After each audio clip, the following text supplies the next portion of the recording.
Assalamualaikum warahmatullahi wabarakatuh. Ketemu lagi dengan kita. Dan saat ini kita sudah ada bintang tamu nih.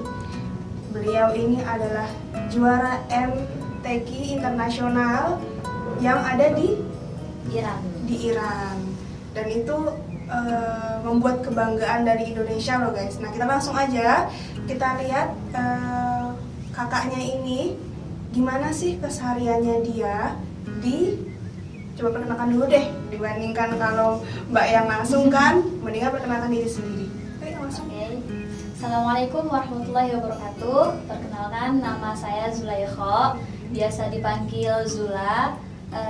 Lahir tahun 2000 dan sekarang kuliah di jurusan Sastra Arab di Universitas Indonesia. Mungkin di pertama tadi kita sudah opening, itu kakaknya ini itu adalah lomba internasional ya, itu MTQ. Gimana sih Kak, kok bisa sih sampai ke sana? Ya awalnya saya tuh ikut lomba dari awal kan di kecamatan, terus kota, provinsi, baru sampai ke nasional. Nah karena saya udah juara di nasional, nah makanya dipilihlah menjadi salah satu peserta yang mewakili Indonesia untuk mengikuti lomba MTQ internasional di Iran.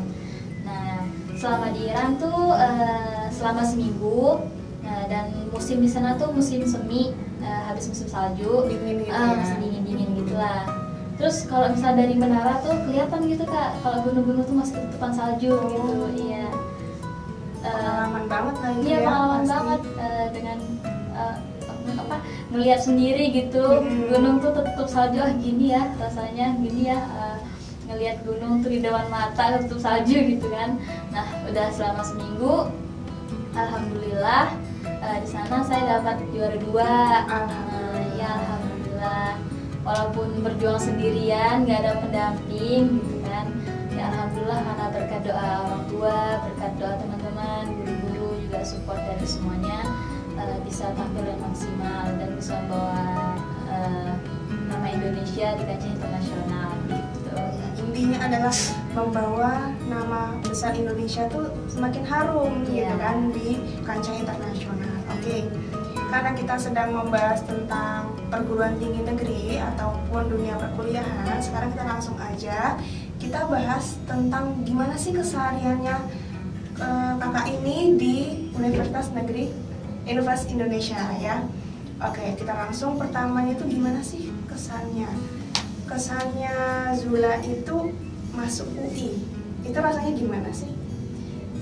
Rasanya tuh bahagia banget, seneng banget, terus nggak nyangka bisa masuk UI gitu, Universitas Indonesia.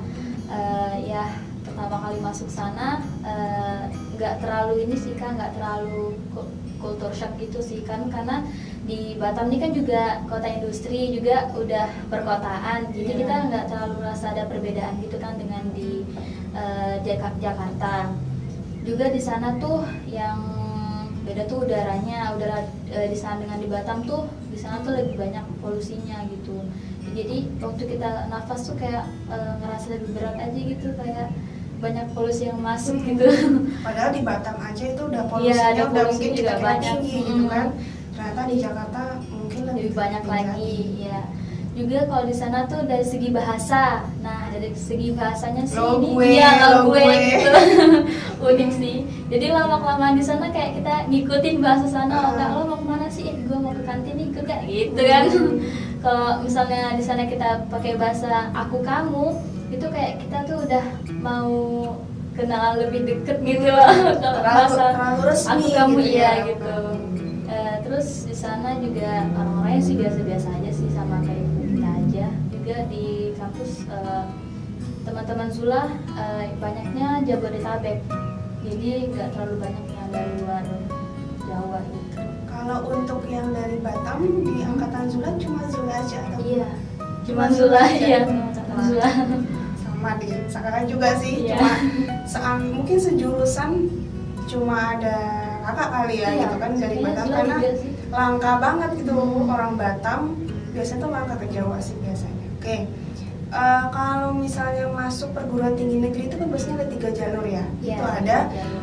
SNMPTN, baru SBMPTN, sama mandiri. Tapi mandiri kan namanya beda-beda. Ada yang simak, ada yang utul gitu kan, ada yang ujian mandiri biasa. Nah, kalau Zula ini ikut jalur apa? Nah, Zula kebetulan ikut jalur simak. Jalur simak. Itu Simak jalur mandiri. terakhir ya. Jalur mandiri. Nah, itu gimana bisa lolos simak UI itu? Gimana ya? Zula juga nggak ada ikut UTBK, nggak ada ikut. Nggak ikut kampus lain? Nggak ikut. Cuma satu aja berarti? Cuma satu di satu simak pegangannya doang. guys. Ya, itu pun ya banyak-banyak berdoa lah, banyak-banyak minta dukungan, terus juga belajar terus sih. Pastinya kita harus belajar terus sebelum ujian tuh, sehari sebelum ujian tuh kita, kalau saran Zula sih udah nggak usah lihat-lihat lagi lah gitu, kayak kita cuman review dikit-dikit aja. Terus kayak kalau di UI ini kan kalau simak tuh pasti ada esainya. Nah, esainya tuh nanti kayak buat dari 9 UI lah gitu. Jadi di situ baru kita nyari referensi.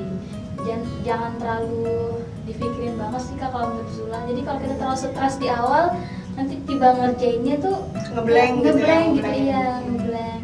Itu sih kalau Nah, ini penasaran nih sama Zula. Biasanya anak zaman sekarang itu biasanya mereka pilih universitasnya lebih dari 1. Bahkan ada yang mungkin sampai 5 gitu kan. Dan itu mungkin kampus yang ngetop semua. Nah, kenapa sih Zula kok cuma simak UI? Kenapa nggak coba UTBK, nggak coba yang mandiri lainnya? Kenapa hanya simak UI dan berani gitu cuma satu pilihan gitu kan? Kenapa itu? Nah, ya awalnya Zula tuh memang nggak ada niat sama sekali mau kuliah di Indonesia. Nah, itu pun nggak ada kepikiran nama UI yang terlintas di pikiran tuh nggak ada sama sekali gitu loh kan. Awalnya tuh pengen ke Kairo. Nah, karena ada beberapa kendala, jadi ya udah deh, belum memutuskan tuh mau kuliah di mana. Terus sampai udah akhir Juli, masih awal-awal Juli itu orang tua juga bilang, ini sebenarnya kakak mau kuliah atau enggak sih gitu kan? Masih belum jelas Masih ya? belum jelas gitu. Jelas. Emang sih ternyata setelah lulus sekolah itu kita belum tentu kita mau kemana, mau kuliah di mana, mau ke jurusan apa. Jadi sebelum kita masuk kampus, masuk universitas, kita harus mikirkan matang-matang dulu. Takutnya kita pas sudah masuk salah jurusan. Iya, Nah, betul. Banyak banget kasusnya. Sampai-sampai pengen ngulang lagi. Tapi kan kalau kita ngulang lagi pasti sayang di waktunya, sayang di biayanya juga. Ya makanya dari awal-awal harus dipikirin, aku mau ke sini gitu. Jadi jangan sampai ke tengah jalan kita mikir untuk berhenti gitu. Nah, jadi awalnya tuh udah masuk simak ya deg-degan juga lah Kak. Kita cuma pegangan satu doang ya, cuma disimak doang. Ya udahlah, cuman tinggal usaha doa aja. Jadi sebelum, terus tanggal 31 Juli kalau nggak salah jam 1, nah itu tuh pengumumannya lulus atau enggak. Nah, itulah deg-degan banget. Terus hijau gitu ya. Iya. Selamat Hijau, Anda guys. lulus gitu dia tulisannya. Ya udah, alhamdulillah keterima di situ. Nah, pilihan pertamanya itu langsung sastra Arab ataupun Iya, gimana? langsung sastra Arab, iya. Kemudian pilihan kedua? Pilihan kedua nih. Lucu banget sih. Pilihan kedua nih apa nih? Kedokteran. Kedokteran. Aduh. Guys, kedokteran itu Seharusnya kedokteran gitu pertama ya. Ya kedokteran makanya. itu biasanya yang atas gitu kan. Ini sastra Arab gitu kan. Jadi ya untungnya yang pilihan pertama ya lolos gitu kan, untungnya gitu kan. Kalau nggak lolos ya pasti nggak keterima kali. Iya, mungkin kan ada juga, mungkin banyak yang kasusnya seperti itu gitu kan. Mungkin yang belum tahu informasi kalau kedokteran itu biasanya di pilihan pertama, ada juga yang pasti seperti Iya. itu. Jadi pelajaran juga ya bagi adik-adik, harus diketahui juga pilihan pertama, kedua itu adalah sesuatu yang sangat penting gitu, sangat penting karena kenapa penting Kak? Itu yang menentukan kalian juga lolos atau enggaknya gitu kan. Jangan sampai yang berpeluang besar banget atau yang tinggi banget kalian taruh di akhir gitu kan. Jadi pintar-pintar kalian memilih dan harus tanyakan juga kepada yang telah ahli gitu kan. Oke, pasti kalau misalnya masuk universitas itu biasanya pasti ada ospek. Nah, Pasti. ospek itu kan biasanya ada 3 tuh ya, ada universitas, fakultas sama jurusan. Nah, kalau UI Iya. juga ada Iya, ada tiga-tiganya. tiga-tiganya. Coba ceritain gimana sih ospeknya di UI, siapa tahu adik-adik masih penasaran gitu kan, apakah sama dengan MOS ketika sekolah? Coba. Beda banget sama mos di sekolah ya. Kalau mos di sekolah cuman atributnya ya biasa-biasa aja, pakai karton, cuman buat topi kerucut, kasih band nama tuh udah gitu aja. Kalau kita di universitas itu lebih ribet gitu. Yang paling ribetnya itu di ospek fakultas. Kalau di ospek universitas tuh kita itu namanya OKKUI Kak. Kalau di UI itu namanya OKKUI. Itu cuma 3 hari aja, dan hari terakhir tuh juga kayak apa ya, cuman ngundang-undang ini penyanyi gitu, Bintang kayak tamu. konser gitu. Jadi kayak hari konser. terakhir kayak konser gitu kita. Ya biasa aja sih, nggak terlalu berkesan kalau menurut Zula di ospek universitas. Nah kalau yang paling berkesannya sih itu ospek fakultas, karena di situ kan ada buku panduannya kan banyak banget tuh, lebih berat di tugasnya sih. Juga itunya bag namanya tuh juga ribet banget sih Kak. Kayak harus ada scrapbooknya tuh kan harus buat sendiri pakai karton, pakai kertas bekas gitu kan. Terus bag-bagnya juga harus buat sendiri. Nah itu Zula alhamdulillahnya sih nggak terlalu jauh ya dari kampus. Pagi-pagi tuh ospek fakultas itu harus datang jam 5. Jam 5 subuh. Jam 5. Tapi kayaknya nggak terlalu ketat sih menurut Zula. Soalnya tapi dari pintu gerbang itu nggak terlalu ketat dijaga. Cuman pas sudah nyampe masuk ke fakultasnya baru ditegur sama kakak-kakaknya. Tapi tegur-tegurnya tuh bukan tegur yang marah-marah gitu Kak. Masih sopan lah ya. Sopannya gini, siang dek gitu. Padahal masih pagi, cuman kita bilang siang Siang, dek. Dek. Nah, jadi udah kesiangan gitu kan. Nyinggung tapi Nyinggung, halus gitu, halus. halus. Juga kita waktu ospek tuh disuruh bawa air 2 liter Oh, untuk apa itu? untuk wudhu Oh, biasanya. kirain untuk minum. Oh, untuk wudhu. Kembung, Untuk minum. wudhu ya. Iya, di sana juga kalau soal ospek harus bawa makanan sendiri kan, soalnya kan belum buka kantinnya. Iya. Ya, gitu aja sih kalau ospek. Jurusan ya kita mengenal kantin lebih dalam, mengenal teman lebih dalam. Di situ baru kita ngerasain lah gitu kan, oh ini keluargaku gitu, ini keluargaku selama kuliah gitu. Berarti Ospek jurusan. kuliah itu sebenarnya nggak ada ya sekarang yang kayak peloncoan kayak yang kekerasan kayak gitu nggak ada ya, Sekarang aman-aman aja udah ya. biasa aja sih, Udah keras-kerasnya ya masih wajar lah gitu. Jadi nggak semuanya kayak ospek itu dengan kita kan biasanya ngiranya agak ada kekerasan, sebenarnya itu nggak ada gitu kan. Sekarang sudah mulai terbuka lah pikirannya menjadi ya normal-normal aja lah gitu kan. Intinya kan perkenalan sebenarnya, Iya, bukan perkenalan. untuk memberitahu bahwa dia senior atau enggak sebenarnya itu kan. Oke, selanjutnya nih, kalau kamu pas pelajaran mata kuliah itu pasti kan ada pelajaran yang unik ataupun Zula baru ketemu, aku baru ketemu nih sekarang gitu kan. Ada nggak pelajaran yang baru ketemu saat itu gitu? Kalau pelajaran yang baru ketemu itu mungkin membahas tentang sastra ya. Kan dulu juga sekolah nggak pernah membahas sastra. Nah jadi kita di kuliah karena Zula nih jurusan sastra Arab, jadi mungkin banyak ngebahas tentang sastra, penyair-penyairnya, zaman-zaman para penyair buat syair gitu kan. Nah di mata kuliah Arab tuh Zula juga suka fonetik fonologi. Kalau misalnya kita tuh nyebutnya grammar lah gitu. Kalau di bahasa Arab biasanya nahu sorof. Nah, tapi karena kita di sastra, jadi kita menggunakan bahasa sastra. Di semester pertama itu namanya linguistik. Nah, bahasa linguistik itu yang menurut Zula lumayan susah sih, karena kita mengingatnya tuh pakai bahasa sastra. Jadi kayak dental, bidental, itu kan kayak bahasa yang masih asing di telinga kita kan, masih butuh diulang-ulang melihatnya, diulang-ulang dibaca gitu. Itu kalau di mata kuliah Arab. Kalau di mata kuliah umum itu mata kuliah wajib universitas itu ada MPKTA sama MPKTB. Nah, MPKTA itu mata kuliah pengembangan kepribadian. Nah, kalau Zula kan soshum, jadi pertama kali jadi semester 1 itu dapatnya MPKTA. MPKTA itu soshum. Nah, itu kita diajar tentang bagaimana sih cara penyampaian materi yang baik, bagaimana sih cara penggunaan bahasa yang baik saat kita melakukan presentasi, saat kita membuat makalah atau skripsi. Nah, di MPKTA itu kita diajarkan. Di situ ngeri-ngeri sedap juga sih, Kak. Kenapa tuh ngeri-ngeri sedap? Soalnya di situ kan 6 SKS. Nah, jadi itu juga Zula deg-degan juga sih dapat dosennya yang enak atau enggak ya. Nilainya gimana ya? Gimana ya? Iya. Apalagi kita yang nggak pandai ngambil hati dosen ya, apalagi kalau dosennya tuh udah berumur lah gitu, udah susah dihubungin, iya. Terus diajak ngomong juga kita harus baik-baik banget, hati-hati banget ngomongnya kan. Ngambil hatinya tuh susah, bukan pacar aja, tapi dosen juga susah gitu loh.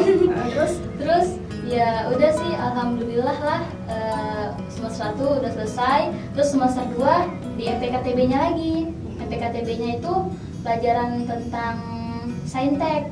Nah, di situ kita diajarin tentang alam, tentang biologi, terus tentang TIK juga di situ diajarin cara buat Google Form, terus dibuat statistik itu di MPKTB.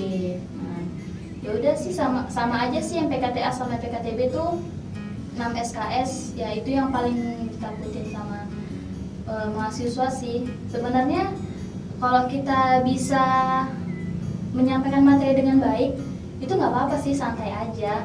Justru kalau kita yang nggak bisa menyampaikan materi gitu, kayak apalagi kan kita dari sekolah ke kuliah gitu, baru masih awam-awam banget kan kita mempresentasikan gitu kan, masih belum terlalu bisa gitu. Ya disitulah kita diajarkan gimana sih caranya presentasi yang baik. Nah, di semester 2 itu juga ada MPKING. Nah, MPK ini juga salah satu mata kuliah yang paling ditakutin oleh semua. Kenapa tuh? Karena bahasa Inggris ya. Iya. Mungkin nggak semua mahasiswa juga bisa bahasa Inggris. Dan juga karena dari cutting tuh dengar-dengar nilainya itu jelek-jelek, Kak. Ada yang B, ada yang pokoknya nilainya pada jelek-jelek karena dapat dosennya yang kurang enak gitu mungkin di dianya mungkin. Tapi kalau kita dapat dosen yang enak, dosen yang objektif juga nggak apa-apa sih. Kalau kita misalnya rajin, dari kehadiran, dari keaktifan kita masuk juga, itu nggak apa-apa, nggak mempengaruhi nilai sih. Juga ya waktu kita ujian tuh harus benar-benar keluarkan seluruh kemampuan kita lah biar bisa dapat nilai yang baik gitu. Karena semua butuh perjuangan ya. Lagi kan sekarang kan di MPKIN kan daring kan ya. Iya. Nah jadi mungkin itulah plus minusnya daring dari kuliah ya gitu ya. Iya, nah kalau misalnya Zula itu kan dari Batam. Batam itu nanti ketemu dengan teman-teman dari berbagai daerah di Indonesia lah ya gitu kan, bahkan sampai Papua juga gitu kan. Nah menurut Zula, anak-anak UI ataupun khususnya jurusan sastra Arabnya Zula itu kepintarannya seperti apa sih? Apakah semua pintar semua atau sudah ahli semua atau gimana? Kalau menurut Zula mungkin ada beberapa teman yang udah paham, udah fasih banget dengan bahasa Arab, tapi ada juga teman yang emang baru mulai dari awal. Nah jadi kalau menurut Zula tuh semuanya standar-standar aja sih, Kak. Soalnya kalau Zula sendiri karena Zula udah ada basic, karena Zula dulu sekolahnya di Quran Center, jadi udah ada basic Arabnya, jadi nggak terlalu takut lah dengan mata pelajaran kuliah gitu. Juga dosen-dosennya juga baik-baik, nggak terlalu menekankan kita supaya gini gitu, enggak. Jadi masih awal-awal lah gitu, masih dikenalin dulu nih lo bahasa Arab gitu. Mungkin juga baru semester berapa? Baru masuk semester 3 baru sekarang. masuk semester 3 Ya. Mungkin nanti kedepannya bakalan ya mungkin ketemu dosen-dosen ketemu yang dan pelajarannya juga yang Iya. semakin agak mengerikan mungkin kan. Nanti kita bisa semakin ketemu tinggi, lagi nanti ya. kalau misalnya sudah lulus siapa tahu kan kita bisa ketemu sama Kak Zula lagi gitu. Nah, selanjutnya biasanya itu peran penting kakak tingkat. Nah nih, kakak mau nanya nih, kalau kakak tingkat itu seberapa pentingnya sih bagi Zula? Penting banget. Pentingnya gimana? Soalnya tanpa cutting kita nggak bisa tahu gimana sih kuliahnya sebelum kita gitu. Kalau kita nggak ada bicara ngobrol dengan cutting, otomatis kita serasa sendirian dong. Kita nggak tahu nih kedepannya, kita nggak ada gambaran mau belajar sama siapa, nggak ada gambaran ini gimana sih mata pelajarannya gitu kan. Kalau kita nggak minta, kayak misalnya mau cari inilah kelas yang bagus lah gitu, ini dosennya siapa sih kak, kelasnya yang enak biar nilainya bagus, kan kita nggak bisa nanya ke teman-teman kita juga semuanya kan pada Iya, maba gitu masih kan. maba. Ya otomatis kita harus nanyanya ke cutting Yang lebih yang mengenal lebih lah. mengenal, ya itu sih juga dengan kita mengenal cutting kan otomatis bisa nambah relasi. Kita nggak tahu mungkin di masa yang akan datang cutting kita yang ngebantu kita gitu. Iya. Kalau kita nggak kenal dengan cutting ya ini siapa lo siapa gue gitu kan. Kalau kita minta tolong kan, ih dia nggak ada taarufan sama gue, masa gue bantu gitu biasanya kak. Kalau itu pada Oke. sana.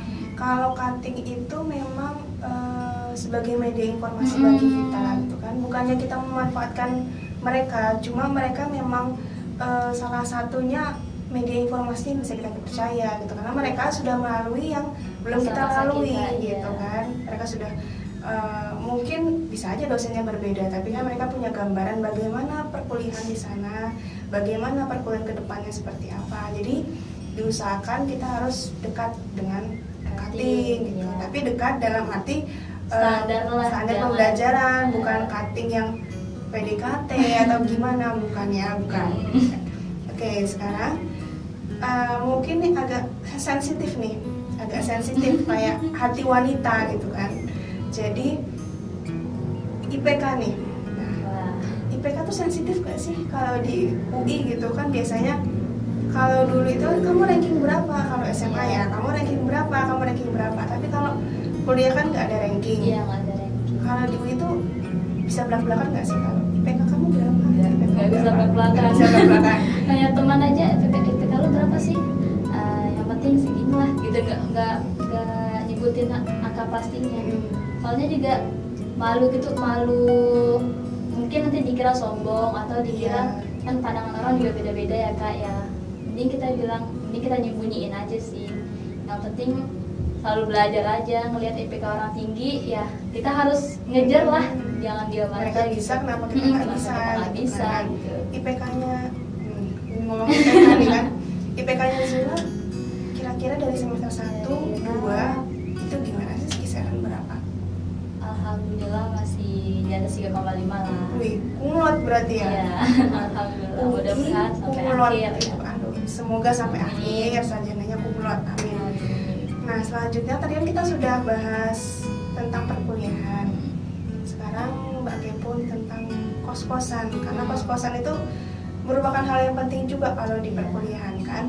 Nah, kalau kos-kosannya Zula itu model seperti apa? Tahunan, bulanan, ataupun seperti apa? Kalau Zula itu bulanan.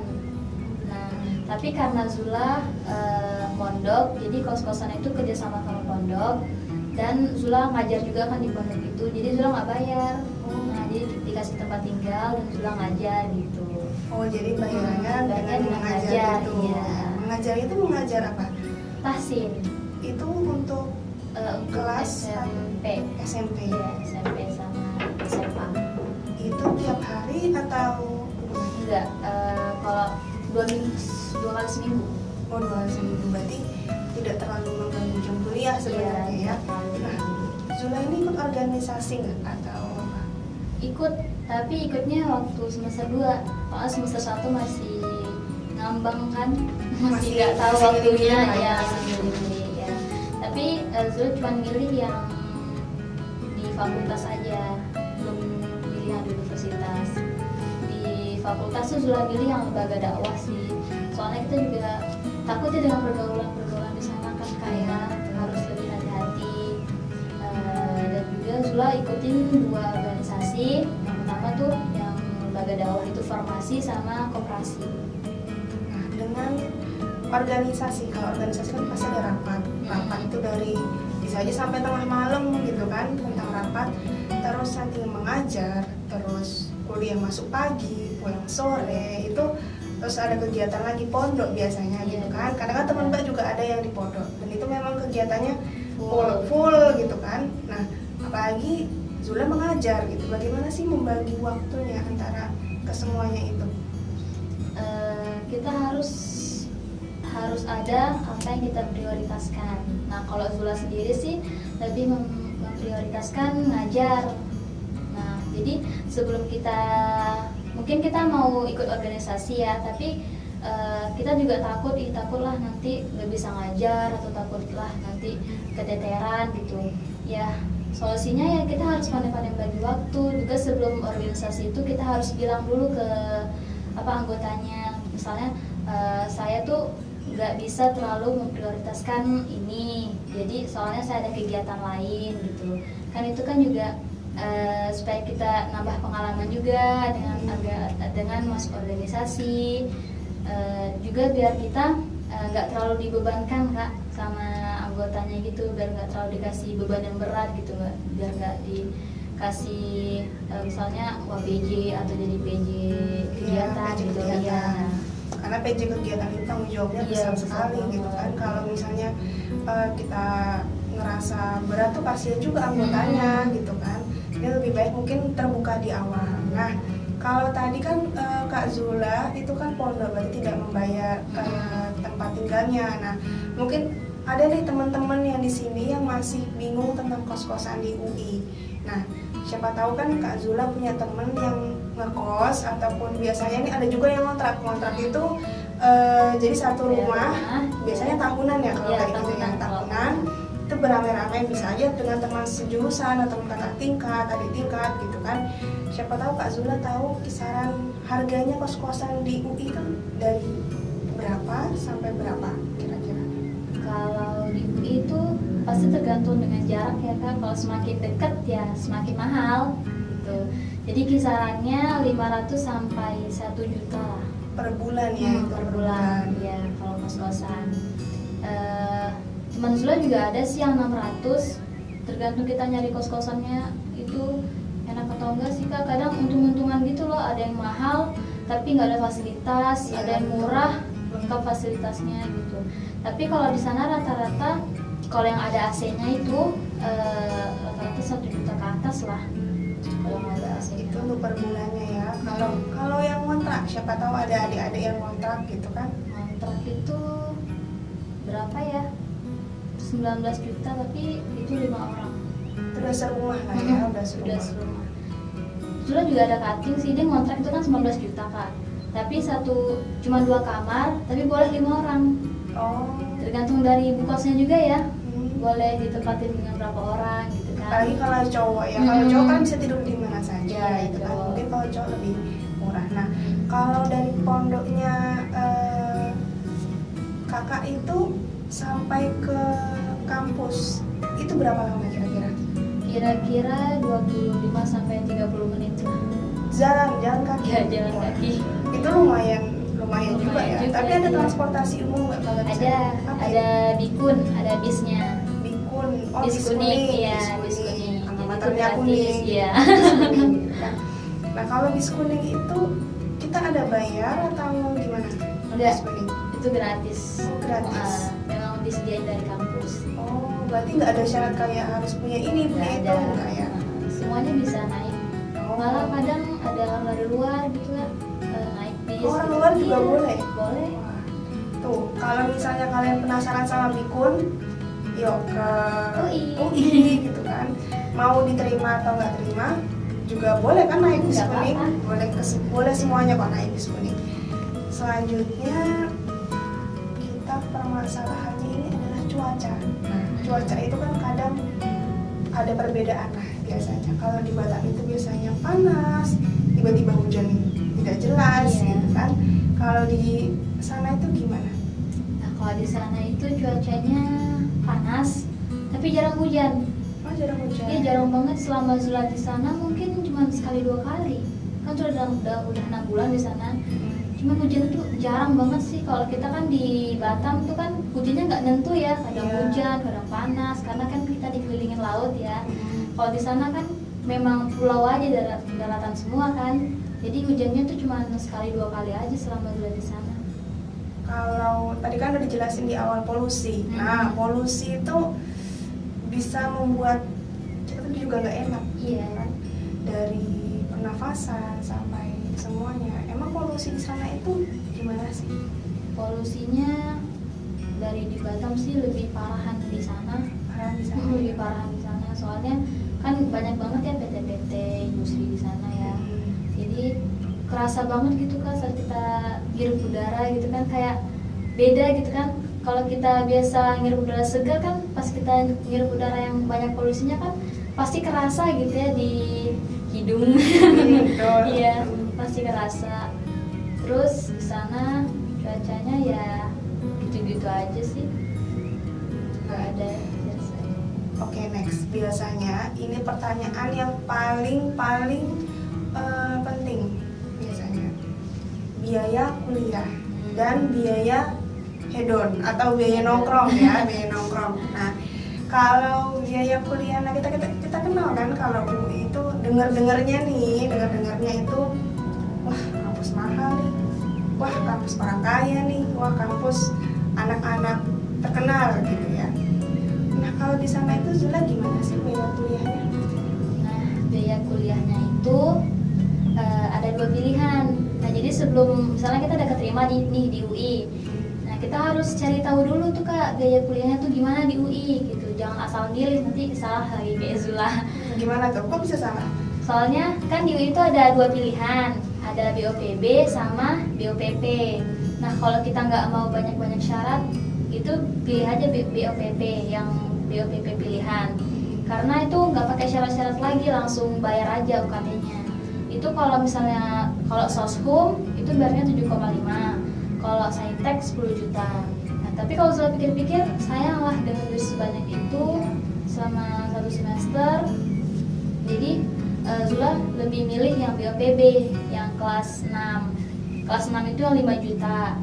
Nah, udah kalau 5 juta itu syarat-syaratnya hampir sama, cuman foto kalau ada. Jadi kalau kelas 1 sampai 5 itu wajib melampirkan foto, tapi kalau kelas 6 itu boleh melampirkan foto atau boleh enggak. Nah, fotonya nih, foto apa nih? Foto rumah. Foto rumah ya, ini foto rumah, bukan foto seluruh badan, bukan. Jadi foto rumah. Iya, foto Biasa rumah. tuh rumah tampak Tampak depan, depan, kan nah. tampak dalam, biasanya seperti itu. Iya, biasa seperti itu. Kalau udah milih yang itu ya tinggal lengkapi aja syarat-syaratnya, kayak tagihan listriknya per bulan, biaya hidupnya berapa. Pokoknya itu lengkap banget sih ditanyain di BOPB kalau biaya kuliahnya. Jadi jangan mikir kuliah di UI itu mahal, enggak. Malah ada teman Zula yang dapatnya 1 semester 500.000. 500.000 Iya, untuk 6 bulan. Makanya Zula juga kaget, kok bisa ya dapat 500.000 gitu ya. Jadi UI itu menyesuaikan dengan keadaan ekonomi, nggak semuanya harus harga segini, enggak. Juga di UI kan kampus-kampus sendiri kan biasanya juga banyak beasiswa. Iya, Nah, pasti beasiswa. banyak banget kan Pasti beasiswanya, banyak. iya. Jadi usahakan kalau misalnya kita bisa dapetin beasiswa ya kenapa enggak gitu. Masih kuliah biar bisa meringankan biaya kuliah juga gitu kan. Nah, endingnya biaya kuliahnya Zula itu berapa sih? Zula dapatnya kan kemarin ngajuin tuh 5 juta. Tapi alhamdulillah dapat 4 juta. Kok bisa dari 5 juta ke 4 juta gitu? Ya nggak tahu, teman-teman Zula malah milih 2 juta dapat 5 juta. Malah lebih naik Malah ya? lebih naik, tapi Zula dapat dari 5 juta turun ke 4 juta. Kan rezeki. Kaget juga ya, tapi Ya, rezeki kaget juga juga, sih. iya. Nah, itu kalau misalnya itu kan kalau SIMAK UI ya, apakah ada perbedaan biaya kuliah dari yang undangan SBMPTN sama SIMAK UI? Itu ada beda nggak? Sama aja. Oh, sama Iya, aja. sama aja. Sama kayak tadi BOPP atau BOPB. Oh, Cuman berarti SIMAK kalau- UI ada juga yang murah juga? Ada juga? Iya, sama aja dari awal, dari 0 sampai 500, 500 sampai 1 juta, pilihannya tetap sama. Tapi Kan ada juga yang bidik beberapa- misi, ya, nah, bidik bidik misi.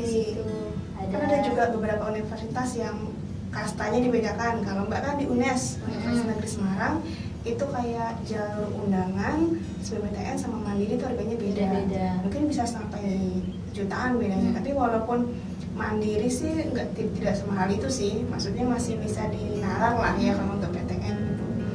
Nah kalau biaya ini nih, biaya hidup. Nah kalau biaya hidup kan di sana pasti di kota, pasti ada mall. Iya, pasti. ada mall. Nah, Apalagi anak Nah, Batam. mall itu deket nggak sama tempat areanya biasanya Zula tinggal? Kalau dibilang jauh nggak jauh, bilang deket juga nggak terlalu deket. Tapi itu mall itu di belakang kampus. Oh, di belakang kampus. Berarti kalau lagi jam kosong tinggal melipir ke Susah sana. ya. Cus, terima Terus kasih. ke mall. Berarti tinggal kayak ke tetangga aja gitu ya. Mm-mm. Nah, apakah Zula di sana itu setiap hari ke mall? Enggak dong. Jangan ya, jangan ke mall. Nggak Ya. boleh ke mall Boleh ke terus. mall, boleh, cuma lihat-lihat aja. Iya, lihat-lihat Kalau tiap aja. hari belanja terus ya boros juga gitu kan. Nah, kalau Zula di sana itu biaya hidupnya gimana? Apakah masih dikasih orang tua gitu berarti ya? Iya ada. Nah, kalau di sana itu untuk biaya makan, biaya hidup itu gimana? Apakah mahal biaya makannya? Standar sama di Batam sama aja sih kak. Oh, sama. 10.000 tuh udah dapat nasi sama lauk, Oh, tapi nggak dapat air. Oh, berarti udah Makan nasi sama aja, lauk lah. ya. Berarti Zula itu selalu beli ataupun bisa masak sendiri atau gimana? Karena Zula sendiri, dia lebih baik beli. Soalnya kalau masak kayaknya buang-buang waktu, Iya. buang-buang tenaga, juga makan untuk sendiri gitu. Paling sekali-sekali aja gitu ya. Iya. Jadi termasuk murah juga ya. Hmm. Jadi nggak semuanya kayak anak UI nongkrongnya di kafe, makan di kafe, nggak gitu gitu ya. Nggak gitu. Nah untuk teman sendiri, teman kan biasanya juga menentukan kita nih, Mm-mm. menentukan kita apakah boros atau tidak gitu kan. Nah Iya. teman-temannya Zula itu gimana? Alhamdulillah teman-teman Zula kadang pada bawa bekal kalau ke Oh nih bawa kampus, bekal. iya. Jarang-jarang loh anak kuliah bawa bekal sekarang itu. Iya malah rata-rata pada bawa bekal loh kak. Bawa bekal ya? Bawa bekal. Terus kalau di Kansas itu standarnya 13.000 ke atas lah Untuk sekali makan. untuk sekali makan. Kalau 13.000 itu pun cuman ada beberapa aja sih. Paling standar semuanya 18.000 lah. Itu udah bisa lah dapat semuanya itu. Nah kalau untuk biaya misalnya kan pasti kalau anak kuliah itu biasanya ada ngeprint, ngeprint makalah, ngeprint jurnal gitu kan. Nah itu gimana sih biaya di sana? Nah, kalau Zula udah jarang banget sih ngeprint kayak gitu. Oh, Paling cuma paperless ya? paperless semua. Itu pun di semester 1 cuma satu mata kuliah yang ngeprint kayak gitu. Dan itu pun jarang banget. Paling ngeprintnya 1 lembar, 2 lembar. Kadang ya teman-teman lah nitip-nitip kan kadang-kadang kalau misalnya di kampus tutup printan yang belum kampus ya di kontak lah, bisa nitip nggak gitu kan. Nah masalah titip-titip nih, Mm-mm. biasanya kalau masalah titip tugas itu pasti biasa. Dan satu lagi yang biasa titip absen. Nah Ya. nih kalau di UI itu boleh nggak sih titip absen atau gimana? Apakah ada yang sering titip absen itu gimana? Kalau di angkatan Zula sih di kelas Zula nggak ada. Soalnya kalau absennya digilirin mungkin bisa lah dititip absen kan. Tapi kalau dipanggil satu-satu kan Nah, nggak ya, mungkin gitu. betul. Nah, Karena banyak banget tuh kasusnya ketika kita nitip absen sama orang, digilir pertamanya, digilir. terus endingnya Dipanggil. dibacain lagi gitu kan. Iya. Rasanya tuh kayak, ayo siapa yang nulisin ini Nulisin gitu kan. ini. Otomatis kita kena Kena juga. Itu juga. kasusnya banyak banget seperti Mm-mm. itu gitu kan. Nah jadi kesimpulannya itu kan UI tidak seperti itu kenyataannya gitu kan. Jadi orang-orang itu kan banyak yang berpikir, aduh UI ini selain masuknya susah, uang kuliahnya juga tinggi, biaya hidupnya aduh perkotaan banget gitu kan. Ternyata nggak semua seperti itu, bahkan makan aja bisa 10.000 sekali makan gitu kan. Apalagi kalau misalnya kita masak sendiri mungkin bareng-bareng sama teman, kalau lebih murah, kalau sop aja paling bisa bareng-bareng gitu kan. Kalau sendiri mungkin takut makanannya sisa juga kan, waktunya mungkin lebih banyak dipakai, kalau bareng-bareng kan lebih sedikit waktunya gitu. Terus untuk masalah kos-kosan juga tidak semahal itu gitu kan.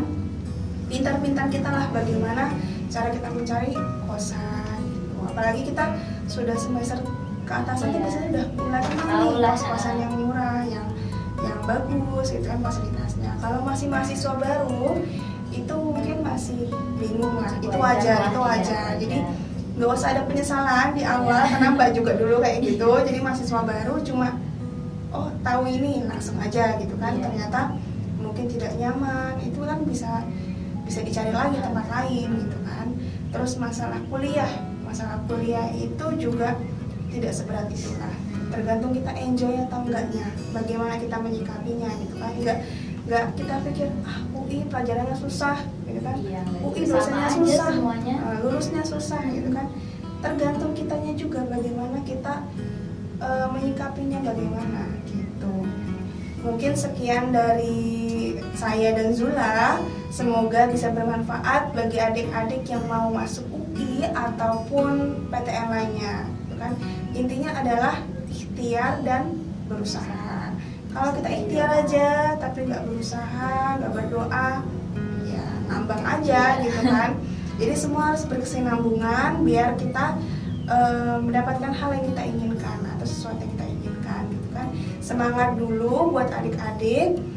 Terus kalau misalnya masuk UI, berdoalah terus, berusaha terus masuk UI karena semua pasti ada jalannya lah. Kayak buktinya Kak Zula cuma memegang satu aja SIMAK UI yang harusnya anak zaman sekarang harusnya udah megang banyak gitu kan. Sedangkan Zula memegang satu aja SIMAK UI, hanya bergantung SIMAK UI, buktinya juga bisa. Jadi adik-adik semangat, terus berusaha, dan sampai jumpa, ketemu lagi di pertemuan berikutnya. Dadah.